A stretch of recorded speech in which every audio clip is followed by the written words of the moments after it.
Right, so welcome back, everyone. Hope you've all had a great break. It's been an amazing day so far with the Seeds Impact conference. I know that I've been thoroughly enjoying it and hope you all have been as well.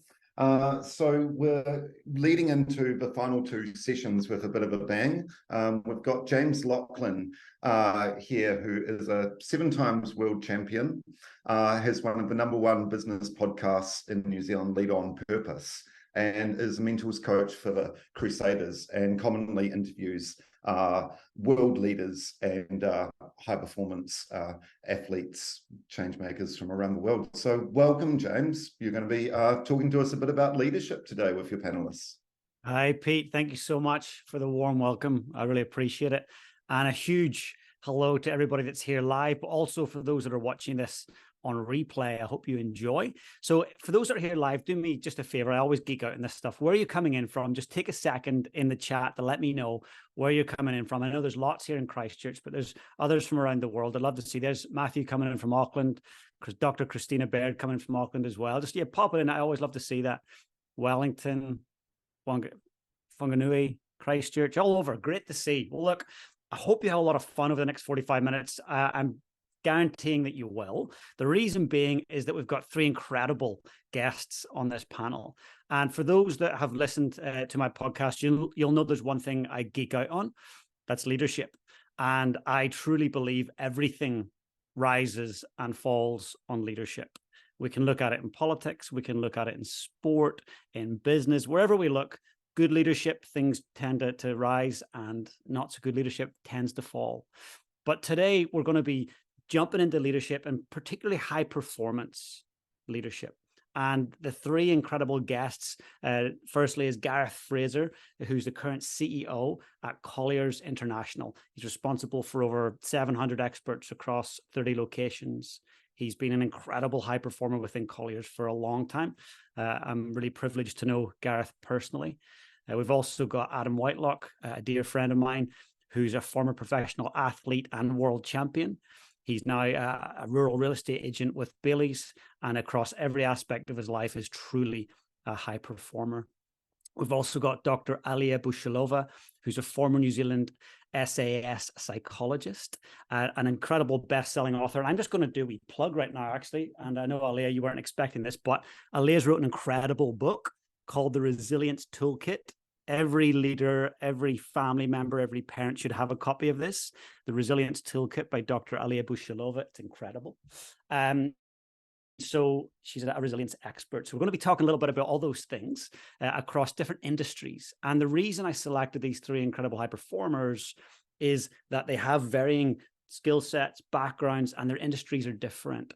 So I just thought to get the ball rolling, if Gareth is up for it, I'll start with Gareth. But for all of you that know me, it's very relaxed in terms of my interview style. So I intend the next 45 minutes to be relaxed. And if people have got questions, please pop them in on the side panel. And any of my guests, so Adam, Alia, and Gareth, if you want to jump in at any point and add anything, please do. Gareth, a huge welcome. Thanks, James. Great to be here. Thanks for inviting me. Oh, thanks for taking the time. I know how precious your time is, and what you're doing there at Colliers is incredible. And so I just wanted to actually start with leadership at Colliers. How much do you and the team, the organization, value leadership development and building leadership capability within the organization? Yeah, look, it's hugely important to us. It's certainly one of our key priorities, James. I guess our sort of view is that if we get the leader right, whether it's the top of the organisation or any division within the organisation, that everything flows on from there. And as you've already touched on, conversely, if the leader isn't right or isn't performing well, then that obviously has a massive flow-on effect. So, we always find that many leaders, and I'm sure it's the same for other industries, are often thrust into a leadership role because they're the best at what they do in their day job. So I guess we're hugely conscious of that, and we want to make sure that we keep developing, leaders as a result.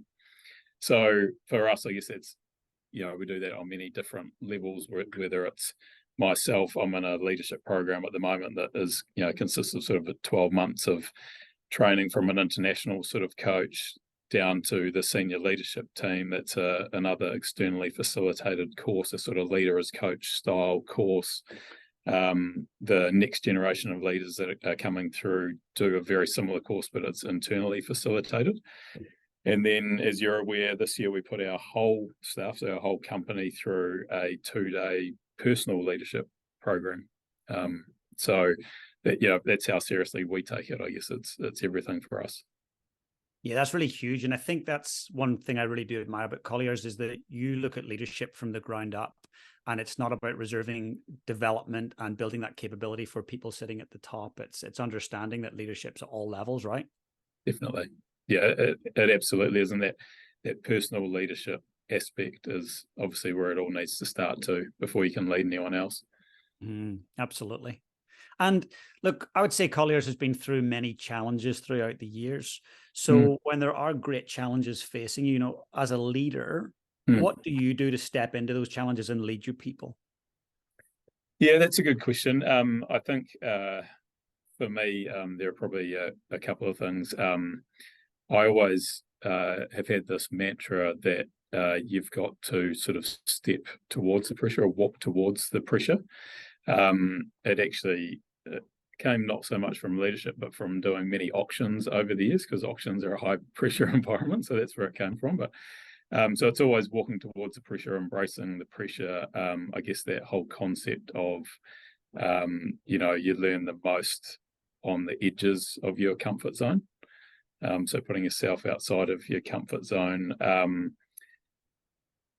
I guess in all situations, whether it's adversity, challenging environment, it's it's always asking great questions in any situation. In whether it's the front line, your people or your clients, they will be the ones to tell you what your strategy needs to be if you listen and ask the right questions. So I think the other thing is probably just leading by example. If there's if there's adversity or a down market, it's just being aware that everything you do as a leader is you're being watched and sort of judged. So you've got to be leading from the front, leading by example.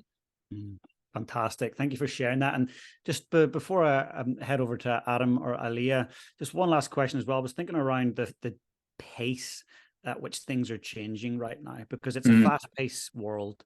I think AI comes to mind right away, but obviously we've got climate challenges as well. What do you feel is the greatest challenge in being a leader in these fast-paced times? Yeah, that's a good question too. I guess if I think about it in my own context, I sort of think, I'm of a certain generation, which for me is Generation X.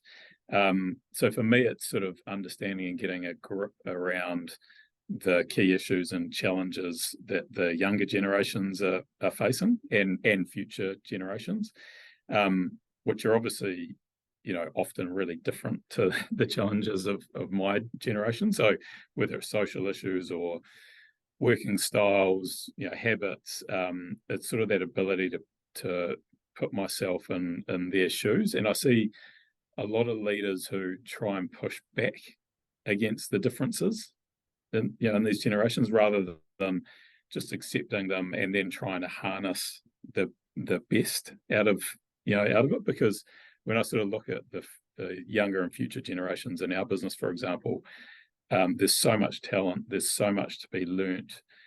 And generally, I think that the future generations are way more mature and advanced at that stage of their career than I was, or that I think most of my generation was. So it's just how you harness that and embrace it, rather than try and push back against it. Incredible insights. And I can see that in your organization. I've had the pleasure of working with almost all of Colliers and your staff, and it's just incredible to see that culture of leadership be admired, but also be embraced. And look, folks, for those that are here as guests and for those that have just joined in recently, I'm going to encourage you to jump on LinkedIn and go and follow Gareth Fraser, CEO of Colliers. Go and follow Dr. Alia Bojilova, and go and follow Adam Whitelock. They're all very connected on there. They share lots of incredible insights on there too. So please do use this opportunity to go and follow them and connect in. Now, Dr. Alia, I just seen you nodding a few times there. as Gareth was talking about, moving towards the pressure and being on the outer edges and really challenging oneself. So I'd love to just come to you for a little minute and just ask you, what were you thinking as Gareth was sharing that around, walking into the pressure? There are two things that I was thinking, team. The first one was that Gareth stole all of my thunder. For a minute, I was thinking, wait a second, do I know Gareth from the military? I was zooming in onto the screen. I couldn't agree with you more, Gareth. In our context, definitely not military. Definitely not. Are you sure? He's probably read the book. No, see, I couldn't agree more. And not just that nuance of leaning into the pressure, but also the nuance of the critical importance of being able to captivate, support, and nurture through curiosity, different preferences in the people that you lead. There's just no two ways around it, right? And I absolutely love the connection between the different contexts that we all operate in, and how if we distance ourselves from what it is that we do, the way in which we can nurture talent and best outcomes, particularly in our current times, has to be through that capacity to create confidence, to sit on a spinning edge of possibilities, as we call it, and connect as many of the views, insights, perspectives that we have the privilege to nurture. Absolutely. Now, you've worked with, as a psychologist, the New Zealand SAS.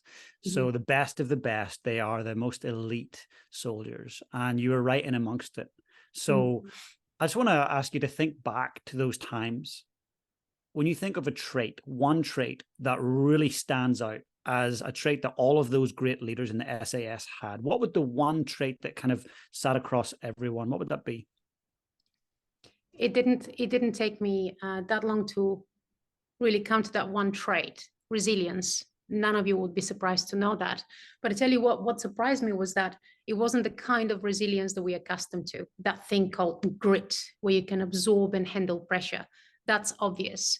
It was the kind of resilience that allows you to bounce forward, irrespective of what it is that you have confronted. And that is critically underpinned by curiosity.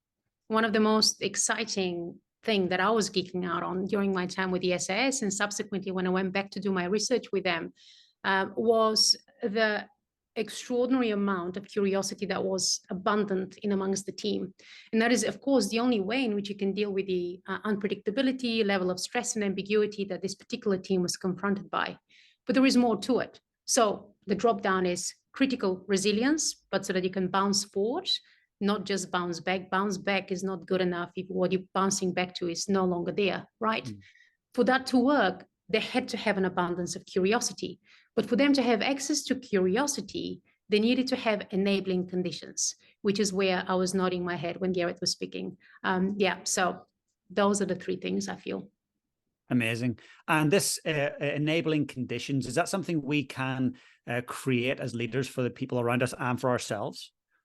This is the stuff we must create, or else we're not leaders, or at least we are leading people away from the potential and away from what it is that we are there to achieve. It is absolutely critical. And of course, it takes multi-nuance perspectives. It takes huge amount of patience as well as curiosity. Gareth said, lean forward into the pressure.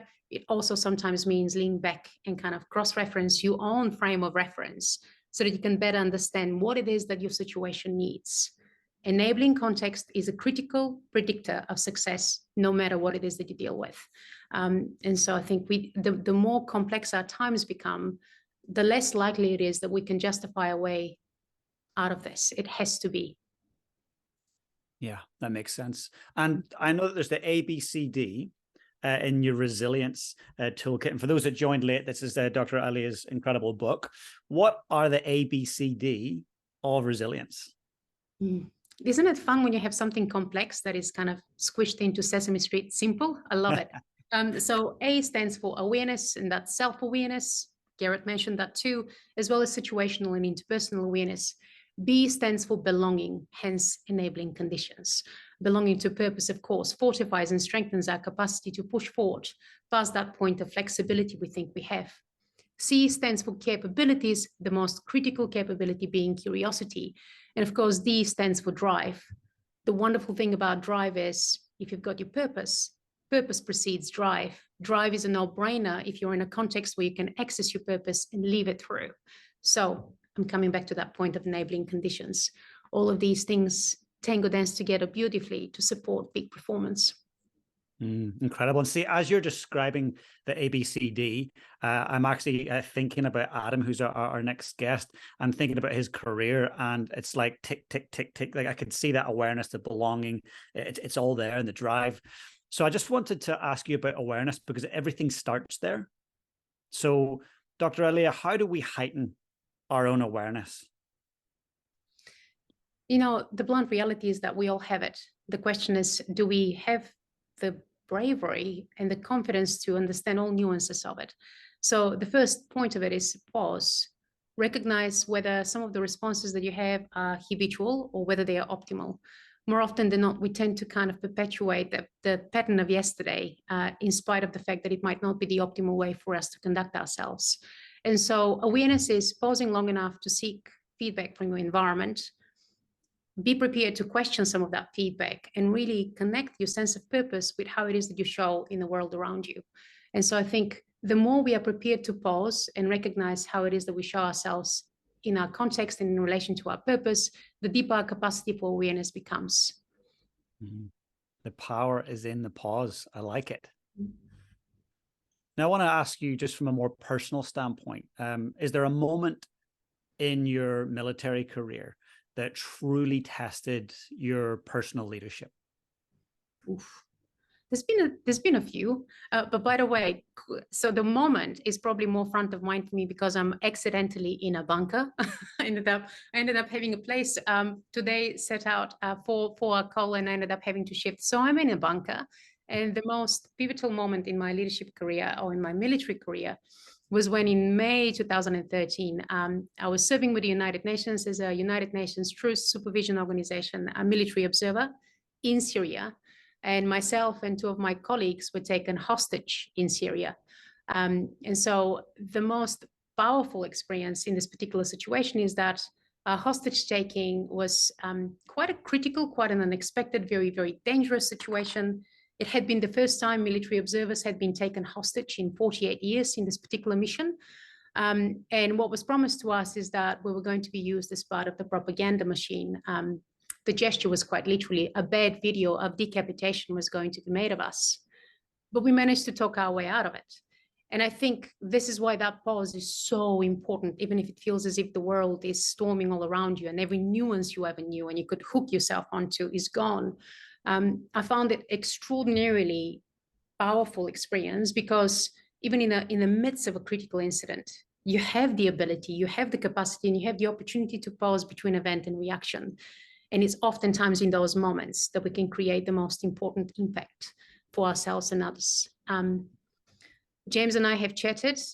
He won't be surprised that the reason why we freed ourselves from the situation is the hostage takers decided I talked so much and I asked so many questions. They were like, you know what, you'll never shut up. Send them back, get somebody else.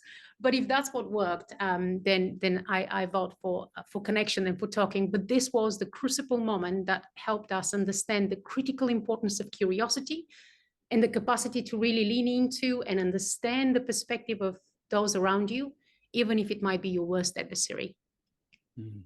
And curiosity, like I just hear that being at the heart of everything when you're talking about leadership and resilience, like to not have all the assumptions and conclusions, but instead to be that listener and to pause.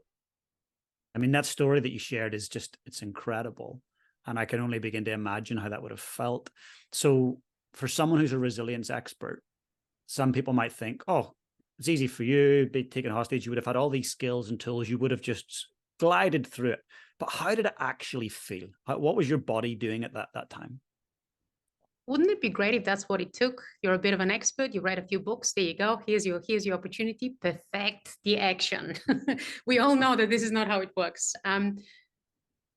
What it feels like is a near miss, right? Every single one of us is at one of those situations, unless you're an exceptional driver. Well done, if that's what you are. But what I couldn't get over in this particular experience is how predictable our responses are, irrespective of how trained we are, right?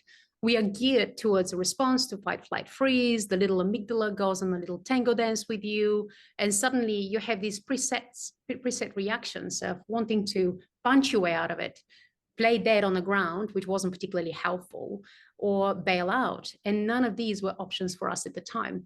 What I found extraordinary was recognizing how my body was acting against my best interest. And so, having these surges of chemicals that take over your body. Now, quick caveat here, this was an intense experience, but I noticed in that moment, I have had similar reactions to meeting my grumpy boss down the corridor a couple of years prior to that incident. His name was Steve. Most of you wouldn't know him, thank goodness. We used to call him Steve the Hedge, the thing that stands between where you are and where you want to be. Don't be a Steve, please, not that kind, at least. And that was, to me, again, I'm a bit of an excited Energizer bunny. I'm a geek. I remember at the time sitting down and going, here's the tick. I get it. Science suddenly makes sense experientially for me. I remember having Steve the Hash flash in front of my eyes and going, I'm still going to show myself at my best. What if I take advantage of the basic tips and tools I have, the grounding exercises, 5 things to see, 5 things to hear, 5 things to smell, even if it might be my smelly colleague at the time. Those small little things help you take control of your here and now, breathing in the moment, being able to find one thing that you can regulate, even if it is allowing yourself a quick smirk, quick smile in that moment to say, hey, I've got this moment. And who knows, if I take control of now, what will happen in the next minute? Those were the extraordinary gifts. But it certainly didn't prepare much thinking that I'm prepared. What helped the whole heap more is thinking that I have the capability to open my eyes, mind, and heart and see what I can discover. And I do remember that moment distinctly, this is not for me to be tested against how much I've learned. It is for me to test myself against how much more can grow. Mm-hmm. That's really incredible insight. I'm sure some of you have taken note of that right there. What an amazing aha moment. Thank you for sharing that. And for anybody that's here as a guest that's live and that's not watching on the replay, please, if you have a question, please pop it in the chat group. I'll try and make sure if we've got a few minutes at the end that I'll pose the questions to our panel guests. But I'd just like to head over to Adam Whitelock. Adam, so good to see you. Great to see you, James, and hello, everyone. So great to have you back in the country. Adam's been over in France supporting his brother. So his brother just became the most capped All Black of all time. Well, hey, let's go All Blacks. We've got a few weeks to go. Let's keep it going, But Adam, a huge welcome back to Aotearoa, and your career is mind-blowing. It's phenomenal. And when I think of you, you're one of the people that I think of as an incredible high-performing leader of self and a leader of others. So I want to take a moment to think about your professional athlete career. You played with Canterbury, with the Canterbury Crusaders, and you became a world champion with New Zealand Sevens. So how pivotal was leadership in the successes of the teams that you played in? Fantastic question. Thinking to the successful teams I've been involved in, the leaders always set a clear vision, and that was in front of our eyes, and it was every day we were in training, that was in front of us in the team room, and that was backed up by stories and analogies and music.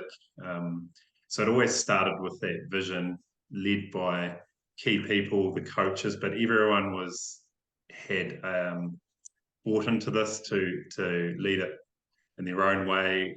So that really set the scene to go on and have successful campaigns and seasons. Amazing. And it's interesting you talk about the vision.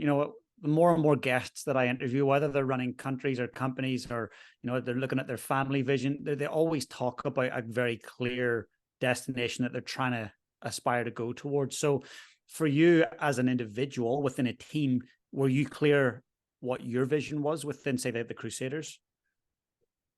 Yes, definitely. It's something I learned, and it's probably having role models, players with experience, but also allowing younger players to have their voice and speak up and challenge ideas.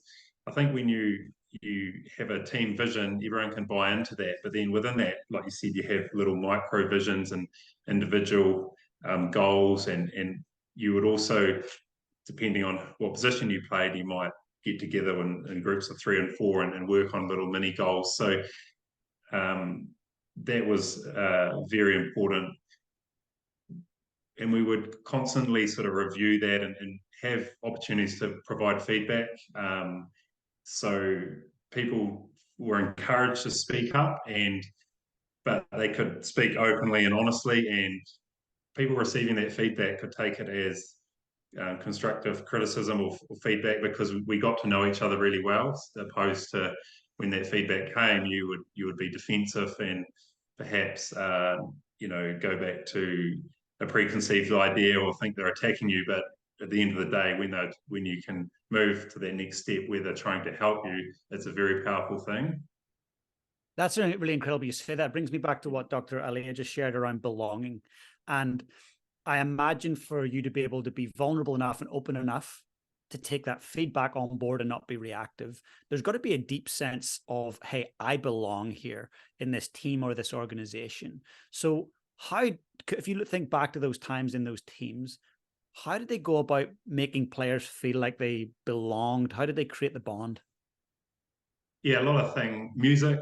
Now, lots of people listen to different sorts of music, but that will get the energy flowing. A connection, a physical connection, which just coming back from France, when you meet someone in the morning, you might shake their hand or give a bisou, which is a kiss on each cheek. So having those connections was a bit more than just a wave from across the room. And how we felt belonged. I mean, families and children were invited into meals. We ate together a lot, and because when you go home, and if the people at home are your biggest support, so if they felt part of it, well, when you're under stress throughout in a particular week or injury, they were your biggest support. So it was just creating the environment where you felt comfortable and supported. Incredible. And look, Adam, we just talked a minute ago about leading from the front. Gareth was alluding to the fact that, hey, as a leader, you've got to lead from the front. I personally know your routines in terms of wake up times, what you do when you wake up, the hill runs with the backpacks. I know how committed you are to your personal leadership. Now, for those of us who want to level up our own leadership, how do we stay committed even when the lights are not on us? So I think about working in the dark, doing the work in the dark so you can shine in the light. How do you keep yourself motivated personally as a leader to get up at 4:30 a.m. and run 30 kilometers and be back before the kids are up and go and do a day's work at Bailey's? How do you motivate yourself as a leader to do that? Yeah, I think like anything, it can be quite tough at the start, but once you get over the 30 or 60 days, what I found personally, and you make it a habit, and you don't almost think about it, it's just part of who you are. And it's perhaps, I've heard the word curiosity, there's a whole nother world out there where you feel more at peace and present with people, especially if you've done your exercise and then you're off to work. You know that you've led yourself first, you've got your own house in order, so you can go out and help people. And as little curveballs happen during the day, well, you've just, how to react, or you know how to just pause and take a breath. I think breathing, taking time to breathe or meditate, exercise, moments of silence, inspiration, which I learned, through someone like Scott Robinson, little touches of inspiration each day in rugby. Then, you're just feeling good and you're ready to enjoy and make the most of the day and squeeze out every possible thing you can that day. Because in today's environment, there's lots of distractions, and with my new career, the phone's going off and lots of calls. But if you consciously take time out for yourself, well, you're still in control of your day, because it can get quite reactive in this modern world. Absolutely. And what I love about leadership, when I think of you, you led yourself as an athlete, but you've now taken that across into a totally different career in rural real estate with Bailey's. And that leadership is allowing you to build a career. So for anyone that's watching right now or listening, leadership is all encompassing, and it impacts every aspect of our lives, with our family, with our relationships, with our well-being. Every aspect of that requires leadership. And Adam, just before I open it up to the rest of the panel and any questions that anybody might have, were there any tough moments or a singular tough moment along the way that shaped your leadership? Yes, I was very proud of what I achieved in my rugby career, and so many people helped me. I had a few bad injuries, and I remember when I retired from the game, it's tough for a lot of professional athletes to move on, and I knew I had options, but someone like Gilbert Anoka helped me. When your mind might be racing, you might be thinking, should I go back and play? Perhaps it's a new start of a new career. He just said, when you sort of get into a moment of reflecting or worrying about the past, that just to get up and change your physical movement. So you get up and you intentionally go outside, and you might walk around the lawn or do the lawns, or you just change your body, and then in a way you can sort of move forward to that next task rather than sort of getting caught up in your thoughts. So I learned a lot through my career around mental skills, and had years where I didn't really understand it, but then now I've been through a career and now I'm into another career. I take everything I learned from the previous career, but I'm still looking forward to learning and picking up things. And I always try to, you can make it overcomplicated and just come back to the simple things. So like, I know some weeks if I'm just up really early, it all flows from there. So if I just now getting up, or for example, putting in the shoes on, that takes 2 minutes, and going for a run, however long that will be, it'll just all flow from there. You can get quite technical and work on lots of other little things, which is important, and detail. But if you can just start with the simple things, it flows. It's amazing. I mean, for me, listening to that right now, I'm sure there's others that feel the same way. Just start with the simple things.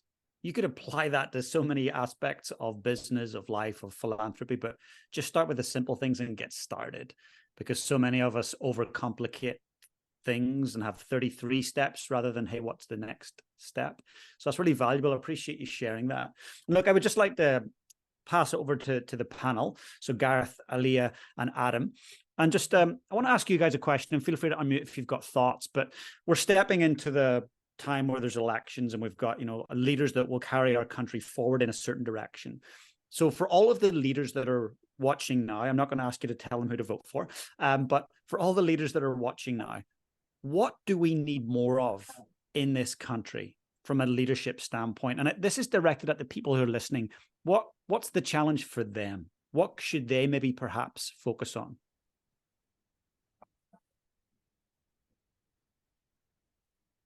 James, maybe if I kick off, and by the way, I couldn't stop taking notes when Alia was talking before. If I look slightly distracted, there's some real gems in there, and in terms of the stuff that Adam was talking about, I just couldn't agree any more with that whole. If I look at sort of the high performers in our industry, just that whole mindset of getting up early in the morning, starting the day with physical activity, clearing your head, meditation, that they are common traits across all of the leaders in our business. So it's really resonated with me. But if I some advice, in terms of what we need in leadership, it's one is authenticity. So many times you see leaders who are trying to be someone they're not, and it's quite obvious when a leader is trying to be someone they're not, or adopt a style that's not natural to them. So it's actually just being authentic, being yourself, leading in your natural style, and that will be different for everyone. I think that's a lesson that a lot of leaders will probably say they've learnt. And then the next one is around, it sort of comes back to one of Adam's points, and also something that when I came down to one of your seminars last year, Kieran Reid talked about. So there's probably that commonality with Adam, was just around. So it's around hard conversations and having the ability to have hard conversations. Kieran's sort of approach to it was, his leadership style, it really resonated with me, was around connecting sort of individually and personally with his team members, and in our case, our team members and employees, so that when it comes to having a hard conversation, you've got that connection. From their point of view, they know that you care because you've actually made the effort to connect with them prior to that, and also from a leader's point of view, you know more about how they tick because you've connected with them, found out a bit about their family, about their background and all that sort of stuff. So, but I just think, at the moment, hard conversations, ultimately we all want to know from other people if they've got feedback on us. So why are leaders so reluctant to give that feedback? It just seems, I don't know if it's a Kiwi culture thing or whatever it is, but be prepared to have a hard conversation and give that feedback. Really powerful. Thank you. Dr. Alia, I just see you've unmuted yourself. Have you got any thoughts on that? I did. I have so many thoughts. And Gareth, I'm just going to add to one of the comments you made. Authentic, being our authentic selves, and I really wanted to do, skillfully. And the reason why I mentioned that is we've observed over the last year and a bit, in fact, since the commencement of COVID, not just here in New Zealand, but also globally amongst the audiences we work with, there's, in some instances, unraveling of filters that leaders put, which is great until we come to a point where leadership is expected of us. And that can mean different things to different people naturally, right? So that's the authentic component. But I feel as if as leaders, we do have an immense responsibility and duty to present ourselves in the way in which our context needs us. There's one thing that matters most. We all know it. We have a saying in it, te tangata, te tangata, te tangata, right? But in order for us to do the job right, my thinking was we have to be mindful of what matters most right now. And that might be a different thing that matters most the next minute or the next month or the next year. But the challenges that present to us in front of us at the moment can be as intricate and as complex as the people that we are leading. And we need to create that ability to stay in the moment and influence them mindfully. So yeah, I completely echo everything that we heard from Gareth, and just wanted to remind us that we are capable of this. We are capable of it. Thank you. Thank you for sharing that. And also, Adam, I might pass this over to you as well. So Stephen has just commented as a question here. Is there any one discipline you have that has outsized impact or really moves the dial and helps in your leadership?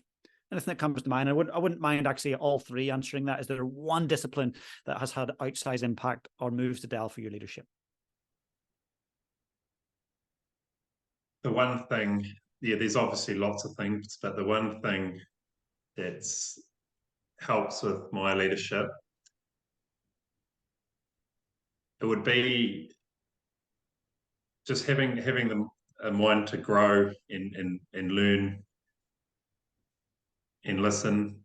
Yeah, so just an open mindset. And that could be going to read a book or, finding a mentor and listening. Creating that environment where you're just going to soak it all up and pick out a few key things to move forward. But understanding your strengths and what you're good at, and you want to harness them and know yourself.